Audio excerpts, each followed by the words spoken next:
But this is Dils Cemetery. Randall and his wife are right here. Colonel Dils is up here on the hill. And I brought y'all over here once before, Heather and I did. Of course, we didn't have a very good camera at the time. And that was a different story.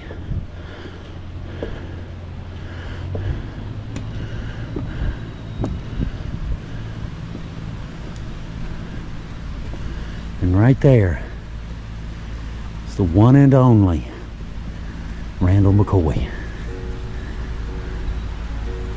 Right here, I'll get close-ups of these in a second. This is Roseanne. Y'all may have heard about her. And right here is Randall's grave. Let me get around here. Now, right there is Sarah. And right here is Randall.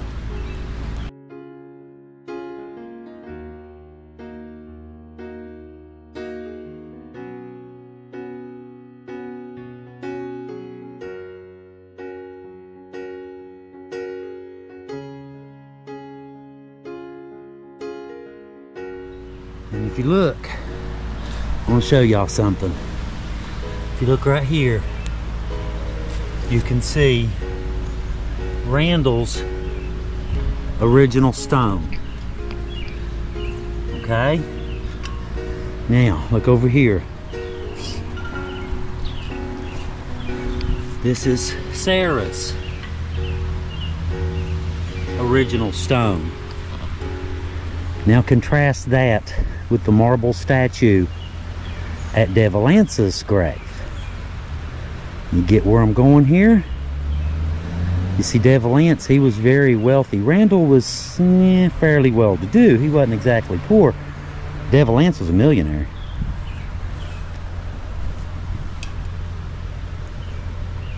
And right there is their original markers. Randall McCoy's original headstone right there. It's amazing, isn't it?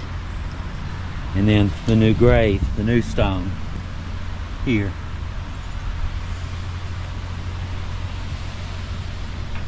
And of course, Rosanna.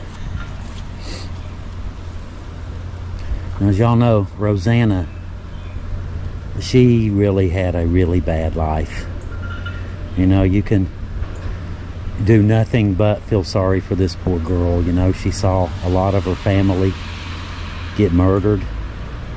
She fell in love with Johnsy and thought she was going to have this wonderful, beautiful life, and found out she was going to have his child. She has the baby. She goes to stay with Aunt Betty's. Y'all know the rest of the story. The baby dies. Rosanna dies years later. And she's here for all eternity next to her mom and dad instead of her baby. But now, see, Colonel Dils, this was one of the very first graveyards in Kentucky to be integrated. You know, where black people and white people could be buried together. Most were whites only, and they'd have signs on them, you know, like everything else back then. Restaurants, gas stations, everything, you know, whites only, coloreds only, you know, that's just, you know, that's how things were. But Colonel Dils, he made this a fully integrated cemetery, and it didn't matter what color you were. That was cool. But now there's a lot of older graves, and I have a lot of relatives here as well. According to the records, I'm just going to put this back where it was laying. Look at that one.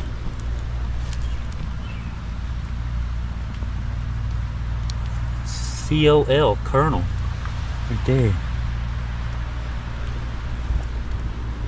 But anyway, like I was saying, you know, these are some really, really old graves here. You can see where Sarah's is, or Rosanna's, I mean, is washing out.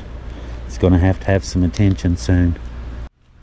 There's all sorts of Civil War graves, Spanish American War, Revolutionary War. Yeah, there's lots of them in here.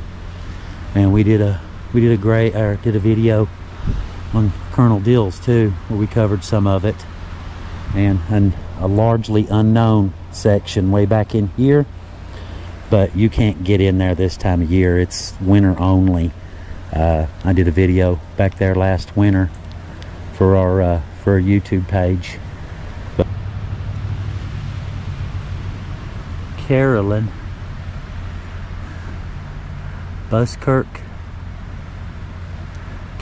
really born, you can see born, the date's worn off, all that's left is a 7. Died, I can see a 2 and an 8, and that's all I can see, and there was some sort of epitaph across the bottom.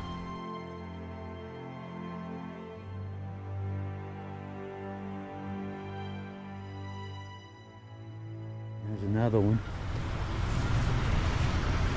See, like something like this, something like that right there could very easily be the grave that we're looking for. Graves, I should say, that we're looking for. A sunken spot. I don't know how well y'all can see this in the camera, but it's definitely sunken from here to right there. And it's an old one. There's another one right there. In here. Now, I don't know if you guys can see the dips. There's a dip there, dip here, there. See that one? Hold the phone.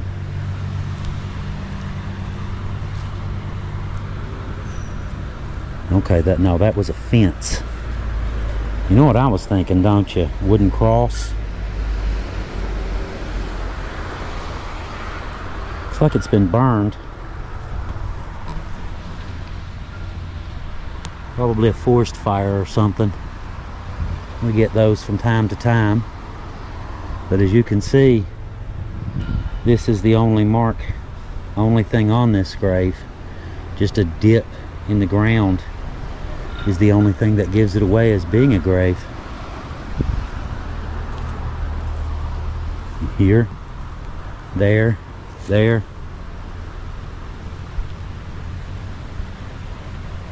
These, any of these could be.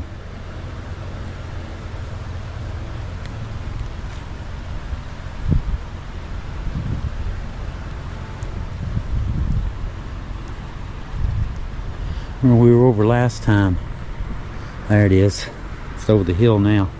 This thing had just fallen and had knocked over several.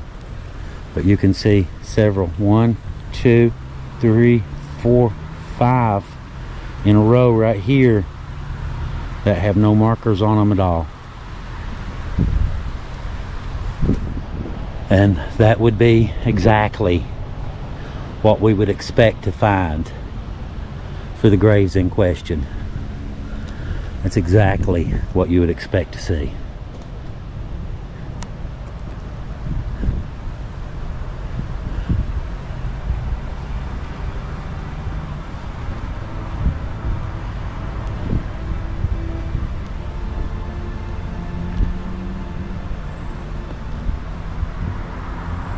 This is Colonel Dils up here, and some of the family. This is his wife. It's Colonel Dils' grave right there.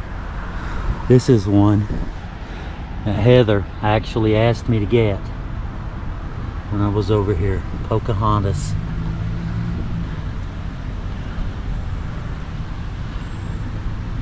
I don't know how well you guys can read that. It's kind of leaning forward.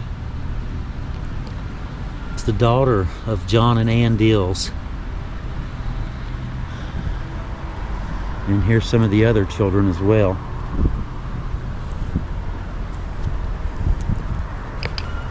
That's a little short one. They both are. See that? And here, It's a Dils, W-I-L-L, William.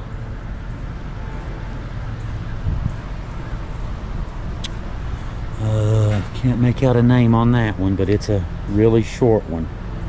See the distance? If y'all been watching the channel for a while, you know what that usually means. Look at that one. There's, I can make out a R, one letter, and just a stone. This one here,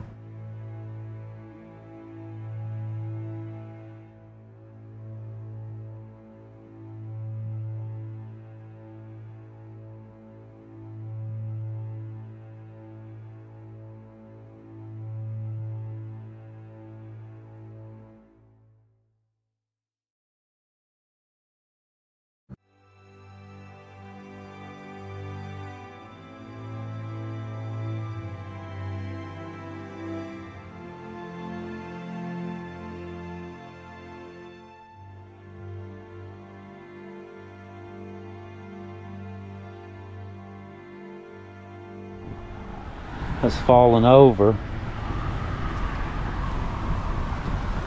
We'll see who it is.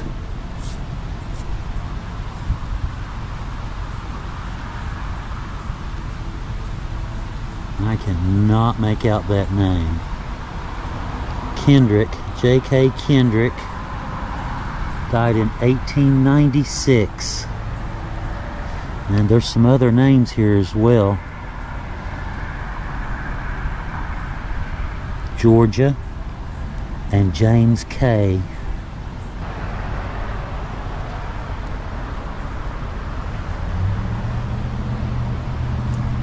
Sorry, I said that was Ann. That's Mary. I'll get it right. That was a daughter. This is Ann up here. And there's Colonel John Dils. Right there. Man, the graveyard's named after. If you look, right over there on top of that hill, right there, there's another graveyard over there. That's where Octavia's at, Octavia Hatcher. And I'll be heading over there here in a little while to go try to find another grave.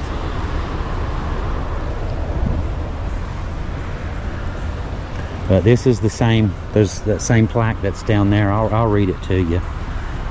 Colonel John Dils purchased this property in 1871, on which this cemetery is located. He was the colonel of the 39th Kentucky Infantry in the Civil War. In addition to Colonel Dils, there are several Civil War veterans buried here with the original Union military markers. The cemetery is listed on the National Register of Historic Places as part of the Hatfield-McCoy Feud District, and has changed little since 1871. It is the final resting place of several participants in the Hatfield-McCoy feud. Buried here are Randolph McCoy, the famed leader of the McCoy family, and his wife Sarah, their daughter Roseanne, their son Sam, and his wife Martha. The cemetery is the first known racially integrated cemetery in eastern Kentucky. 130 of the 500 graves, many of them unmarked, are African American.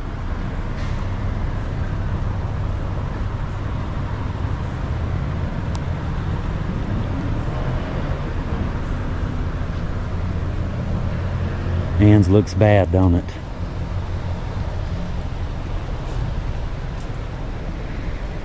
It looks a little rough. And scrub brushes growing out of the flower pots.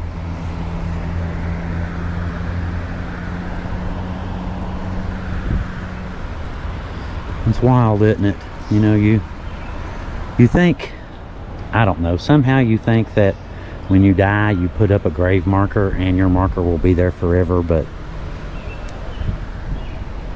you know, your marker's there, but you know, once you're gone, once the family, the generation that knew you, once that generation's gone, and then maybe another generation, nobody knows you. Nobody cleans your grave anymore, unless you're famous.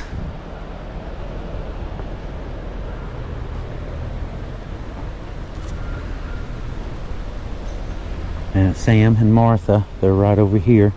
You just go right around that little path to their grave is right over here. And there's some more out here as well too. There's actually a Hatfield in here too. Just got to know where to look.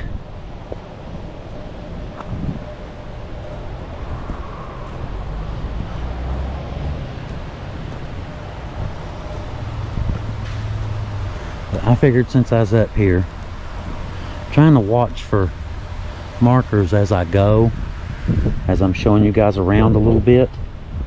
But, you know, like I said, a lot of them are, you know, stuff like this.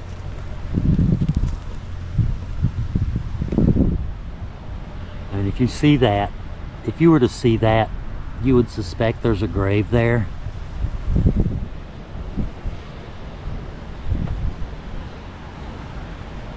Who?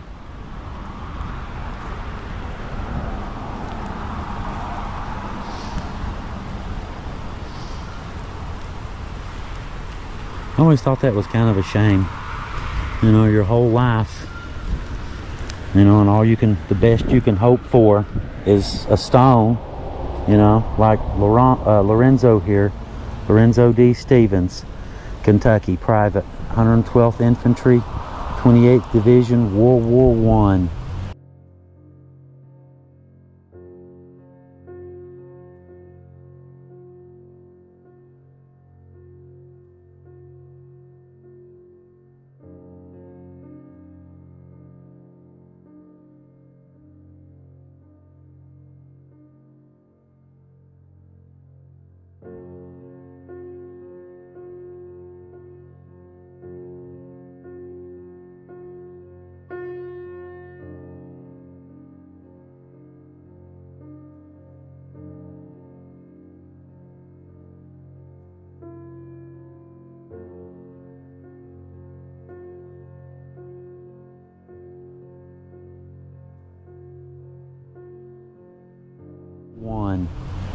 August 9th, 1895 to September 5th, 1948. And it's just kind of a shame, you know, that you spend your whole life and your only reward, other than, you know, heaven, you know, if you're religious, is something like this, a remembrance of you. And a lot of people just, they don't even get that. You know, it doesn't seem fair. But here's Sam and Martha. I just wanted to come out here real quick. I know there's a few older ones too right in here. I've been back in the brush line there before. But this is Sam and Martha McCoy.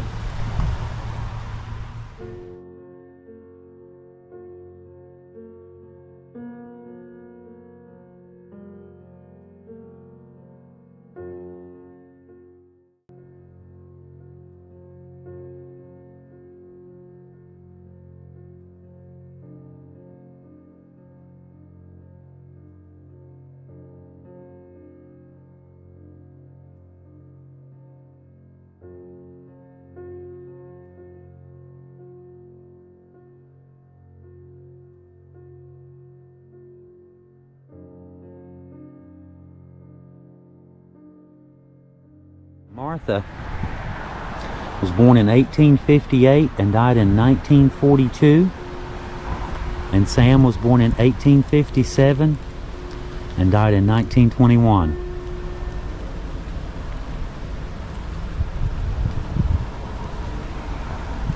Who's this?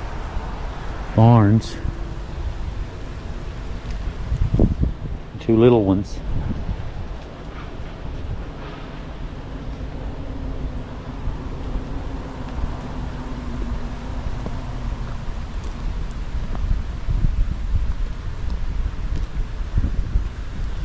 And there's another section out here that I mentioned earlier.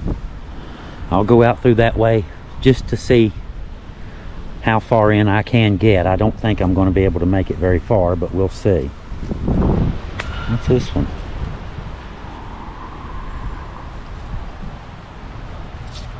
Okay, I just noticed the cutout looked like a badge, looked like a Civil War.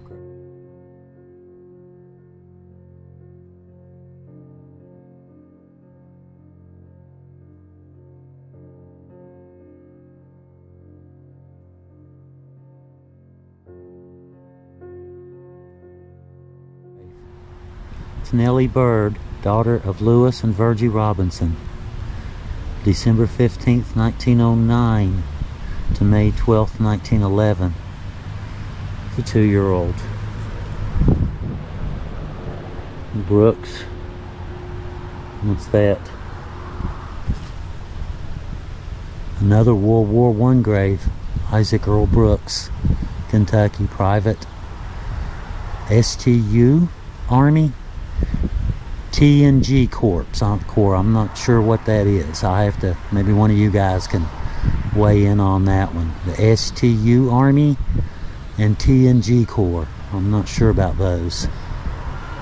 1884 to 1959.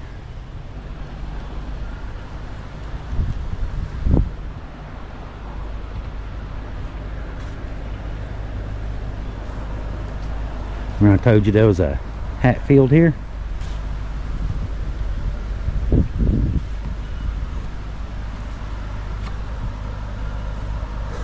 Now a lot of these, this is the, like I mentioned earlier, this is the, well, they called it the colored section, but it's African American section, you know, really.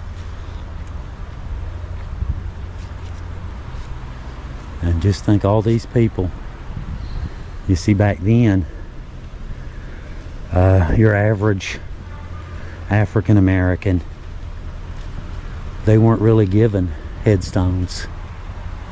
I mean, some were, you know, some got a lot of these old rocks, you know, family members, and you can see, you know, family doing stuff like that.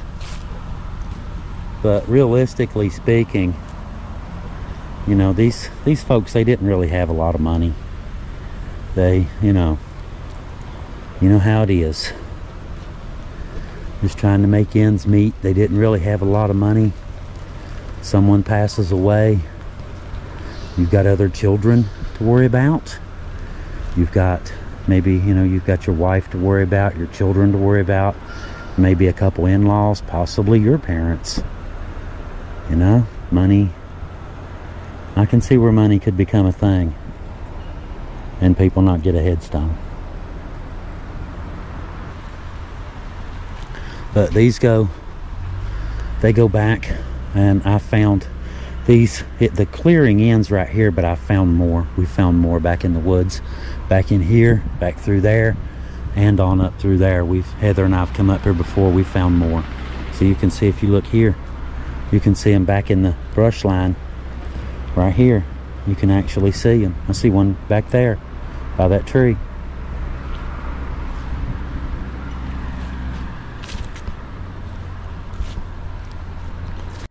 Jim Goff, 1835.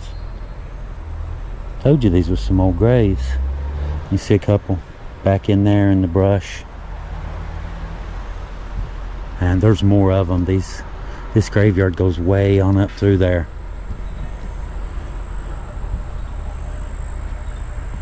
Like I said, there's Basil and Martha right there, and this goes on up. I've been on up through here. The graveyard goes on back that way, but as you can see, you're not getting back there today. You can see an old flower pot there, trees have grown out of, and somebody's cut the trees years later. But right there, that's the old road. That's how they bring up coffins on that side right there. Don't have to come up the stairs with them.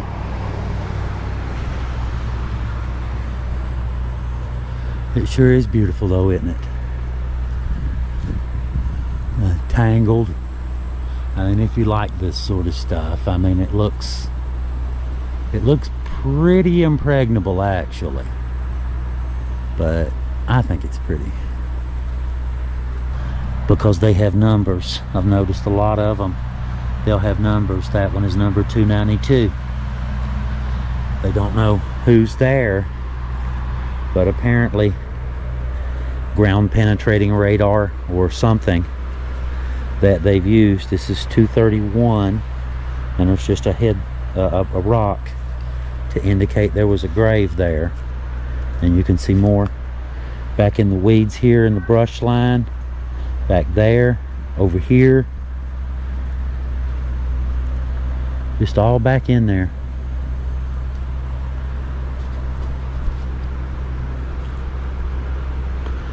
Well, what's this now? I have not seen this. So they do know some of them.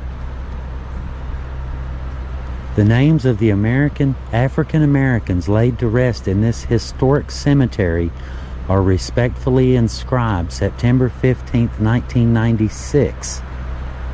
Research to obtain additional names and information will continue. Now, I've been over here. I did not even see this. I did not see this. That is really cool. Now, I'm just gonna, there's too many to name. So I'm gonna just kind of run the camera down and let you guys look at the names.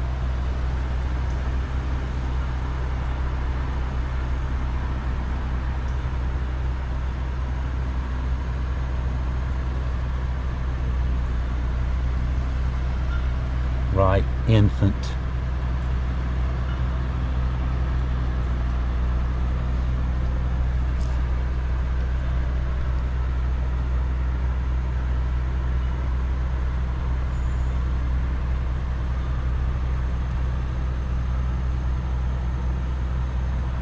That is cool. I'm really glad they did. I did not know they did that. I'm glad. I knew they had done some research and had identified where some of the graves were, but I did not know that they had identified some of the people in those graves. I did not know that. That is cool that they came over here and did that. I like that. I like that a lot.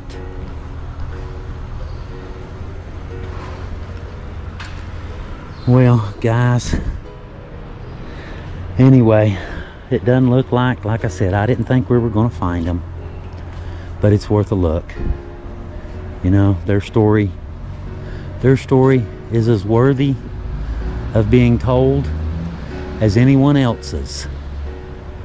And just because you can't find the grave does not change that fact.